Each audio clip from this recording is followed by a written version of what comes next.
नमस्कार, मैं डॉक्टर नीता चौहान, सहायक आचार्य राजनीति विज्ञान, राजकीय महाविद्यालय केकड़ी। आज हम प्लेटो के आदर्श राज्य के बारे में अपने ई कंटेंट में पढ़ेंगे। जैसा कि पूर्व में हमने प्लेटो के साम्यवाद को अपने ई कंटेंट में देखा था और उम्मीद करती हूँ कि आप सभी लोगों को प्लेटो का साम्यवाद समझ में आ गया होगा। अब प्लेटो के चिंतन का समग्र जो सार है, प्लेटो का आदर्श राज्य, जिसमें सभी कुछ समाहित है, उसके न्याय सिद्धांत, साम्यवाद पर विचार, शिक्षा पर विचार, समग्र रूप से उन सब का अध्ययन करेंगे।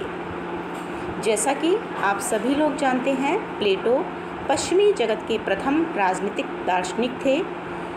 उनकी प्रसिद्ध रचनाएं रिपब्लिक, स्टेटमैन, लॉज थीं। उन्होंने अपनी सभी रचनाओं में संवाद शैली का प्रयोग किया है, अर्थात वार्तालाप शैली का प्रयोग हुआ है। प्लेटो की जो अध्ययन पद्धति थी वो निगमनात्मक पद्धति भी थी, जिसमें सामान्य से विशिष्ट की ओर बढ़ते हैं। आज हम अपने ई कंटेंट में प्लेटो के आदर्श राज्य का संपूर्ण चिंतन देखेंगे। रिपब्लिक में दार्शनिक प्लेटो के समस्त चिंतन का केंद्रीय विषय आदर्श राज्य है। अपने आदर्श राज्य के भवन निर्माण हेतु उसने न्याय सिद्धांत को आधारशिला तथा शिक्षा योजना एवं साम्यवाद के सिद्धांत को आधार स्तंभ के रूप में प्रयुक्त किया है। आदर्श राज्य की बागडोर वह एक ऐसे दार्शनिक राजा को सौंपता है जिसमें सुंदर आत्मा के सभी गुण होते हैं, अर्थात वह दार्शनिक राजा सर्वज्ञ, विवेकशील, सर्वदृष्टा तथा सभी गुणों से युक्त शासक होता है। अपने आदर्श राज्य के निर्माण का प्रारंभ प्लेटो ने व्यक्ति तथा राज्य के पारस्परिक संबंधों की प्रकृति पर विचार करते हुए किया है। राज्य व्यक्ति के विराट रूप की अभिव्यक्ति है। प्लेटो का ये कहना था कि राज्य वृक्षों या चट्टानों से पैदा नहीं होते, किंतु उन व्यक्तियों के चरित्र से निर्मित होते हैं जो उनमें रहते हैं।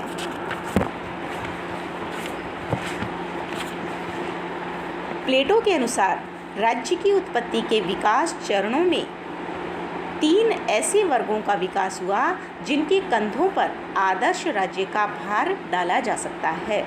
प्लेटो के आदर्श राज्य का निर्माण करने वाले ये 3 वर्ग उत्पादक, सैनिक और दार्शनिक शासक क्रमशः राज्य की आत्मा के 3 गुणों क्षुधा, उत्साह तथा विवेक का प्रतिनिधित्व करते हैं। इनमें से सैनिक और दार्शनिक को प्लेटो ने राज्य का संरक्षक माना है। इसका कारण है कि राज्य का विवेक राज्य के उत्साह की सहायता से राज्य के संरक्षक की जिम्मेदारी को समुचित रूप से निभा सकता है। प्लेटो का मानना था कि राज्य के इन तीनों वर्गों को अपने गुणों के अनुरूप ही कार्यों का संचालन करना चाहिए। इस प्रकार उसने आदर्श राज्य की एक विशेषता कार्य विभाजन के सिद्धांत की क्रियात्मक उपस्थिति दी है। प्लेटो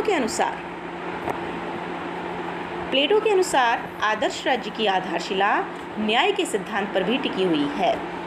आदर्श राज्य में जैसे कि प्लेटो ने 3 वर्ग बताए हैं और कार्य विभाजन और विशिष्टीकरण के आधार पर तीनों वर्गों को अपना अपना कार्य बिना दूसरे के कार्यक्षेत्र में हस्तक्षेप करते हुए करने की बात कही है। और इस प्रकार प्लेटो की दृष्टि में वह राज्य न्याय पर आधारित है, जिसमें नागरिक अपने अपने निर्धारित क्षेत्रों में अपने लिए सौंपे गए कार्य को संपन्न करते हैं।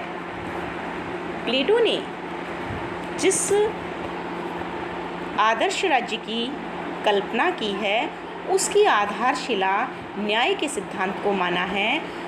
इसी प्रकार उसके आधारभूत स्तंभ के रूप में शिक्षा योजना तथा साम्यवादी व्यवस्था को भी स्थान दिया है। उसने रिपब्लिक में शिक्षा को इतना अधिक महत्व दिया है कि रूसो ने इसे राजनीतिक विषयक ग्रंथ न मानकर शिक्षा विषयक श्रेष्ठ ग्रंथ माना है।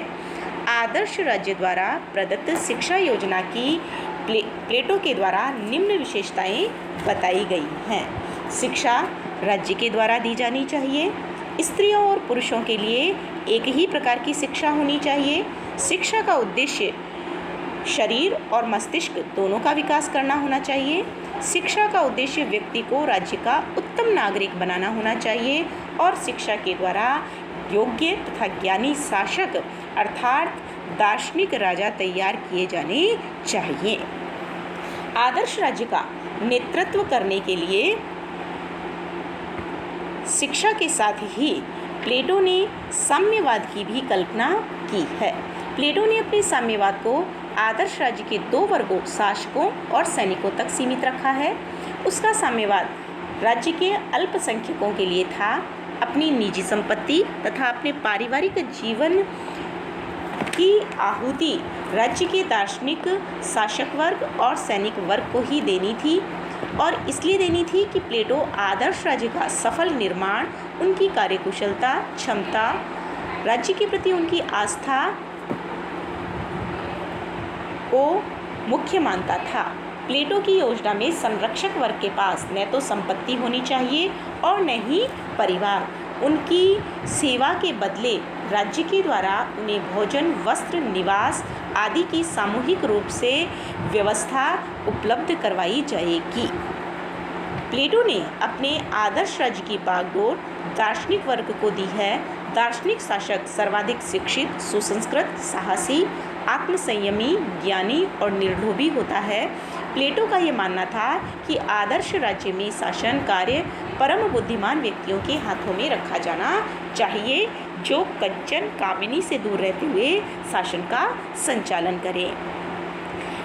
आप लोग देख रहे हैं बच्चों कि एक आदर्श राज्य जो कि पूर्णतः न्याय पर आधारित, जिसमें शिक्षा की उत्तम व्यवस्था, जिसमें साम्यवाद की बात कही गई है और कुल मिलाकर हम देखें कि एक काल्पनिक संसार जो है आदर्श राज्य का वो प्लेटो के द्वारा प्रस्तुत किया गया है। और यही कारण है कि प्लेटो के आदर्श राज्य की आलोचना की गई है डनिंग के द्वारा, पॉपर के द्वारा और रसेल जैसे विद्वानों के द्वारा कटु आलोचना की गई है। डनिंग तो प्लेटो के आदर्श राज्य को अव्यावहारिक मानता है। पॉपर प्लेटो के आदर्श राज्य के बारे में यह कहता है कि यह राज्य के परिप्रेक्ष्य में उसने केवल एक साधन के रूप में व्यक्ति का इस्तेमाल किया है और रसेल ने आदर्श राज्य को रोमांसवाद की संज्ञा दी है। हम प्लेटो के आदर्श राज्य की जो आलोचना की गई है उसे कुछ बिंदुओं के आधार पर यहाँ देखेंगे। नंबर 1 है आदर्श राज्य एक स्वप्निल संसार। प्लेटो के आदर्श राज्य की अव्यावहारिकता को देखते हुए उसे एक स्वप्निल संसार यानी यूटोपिया कहकर पुकारा गया है। उसे बादलों में स्थित नगर की संज्ञा दी गई है। आदर्श राज्य को निरी कल्पना और मृग तृष्णा के रूप में देखा गया है। दूसरी इसकी आलोचना है स्वतंत्रता का निषेध। प्लेटो का आदर्श राज्य व्यक्तियों को आवश्यक स्वतंत्रता प्रदान नहीं करता, इतना अधिक नियंत्रण करता है कि जिसमें व्यक्ति का किसी भी प्रकार से विकास संभव नहीं है। तीसरी आलोचना है उत्पादक वर्ग की नितांत उपेक्षा। प्लेटोवादी आदर्श राज्य की आलोचना का एक आधार यह भी है कि इसमें उत्पादक वर्ग की उपेक्षा कर दी गई है।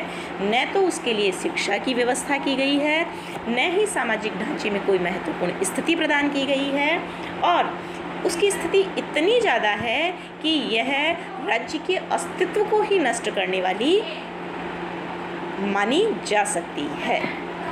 चौथी आलोचना शासक वर्ग की निरंकुश सत्ता। प्लेटो के आदर्श राज्य में कानून नियम की कोई बात नहीं कही गई है। संपूर्ण सत्ता जो है वो दार्शनिकों को सौंप दी गई है जो किसी भी प्रकार से उचित नहीं कही जा सकती। इन व्यक्तियों को शिक्षा के द्वारा चाहे कितना ही विवेकशील और वीतरागी क्यों न बना दिया जाए, अनियंत्रित शक्ति पाने पर इनमें दोष का आना स्वाभाविक होता है। इसी आधार पर बार्कर ने प्लेटो के आदर्श राज्य को प्रबुद्ध निरंकुशतावाद की संज्ञा भी दी है। आदर्श राज्य की आलोचना में अगला बिंदु है कानून की उपेक्षा। आदर्श राज्य में प्लेटो ने कानून को कोई स्थान नहीं दिया है, जिसे आगे चलकर जब उसने अपना ग्रंथ लॉज लिखा था तो इसे उसने स्वीकार किया है। कानून की संपूर्ण उपेक्षा के कारण ही प्लेटो के आदर्श राज्य की आलोचना प्रारंभ से लेकर और अभी तक की जाती रही है। अगला बिंदु है कार्य विशेषीकरण की पद्धति अनुचित। प्लेटो के आदर्श राज्य का एक मुख्य आधार कार्यात्मक विशेषीकरण की पद्धति या न्याय है। कार्यात्मक विशेषीकरण की पद्धति या न्याय के आधार पर मानवीय व्यक्तित्व का एक विशेष पक्ष ही विकसित हो पाता है और शेष व्यक्तित्व अप्रभावित रहता है। अतः हम कह सकते हैं कि प्लेटोवादी आदर्श राज्य में मानवीय व्यक्तित्व के सभी पक्षों के विकास की संभावना नहीं है। अगली आलोचना है शासन के लिए आवश्यक तत्वों की उपेक्षा। प्लेटो ने आदर्श राज्य में शासन के लिए आवश्यक अनेक तत्वों की घोर उपेक्षा की है। उनके द्वारा कानूनों, सरकारी पदाधिकारियों को दंड देने की कोई व्यवस्था नहीं है। इन तत्वों की उचित व्यवस्था के बिना एक आदर्श राज्य का कार्य संचालन कठिन ही प्रतीत होता है। इस प्रकार प्लेटो ने जो आदर्श राज्य प्रतिपादित किया है वो एक काल्पनिक राज्य है जो कि व्यवहार में संभव नहीं हो सकता। एक ऐसा राजा जो पूर्णतः दार्शनिक हो, जिसे संपत्ति भी ना दी जाए, जिसे परिवार नाम की संस्था से वंचित कर दिया जाए और उसके द्वारा आदर्श राज्य के निर्माण में अपना संपूर्ण जीवन समर्पित जिसका कर दिया जाए, इस प्रकार के आदर्श राज्य की कल्पना बहुत ही असंभव कार्य है। फिर भी प्लेटो के द्वारा प्रतिपादित यह विचार काल्पनिक लोक के लिए एक उत्तम विचार कहा जा सकता है।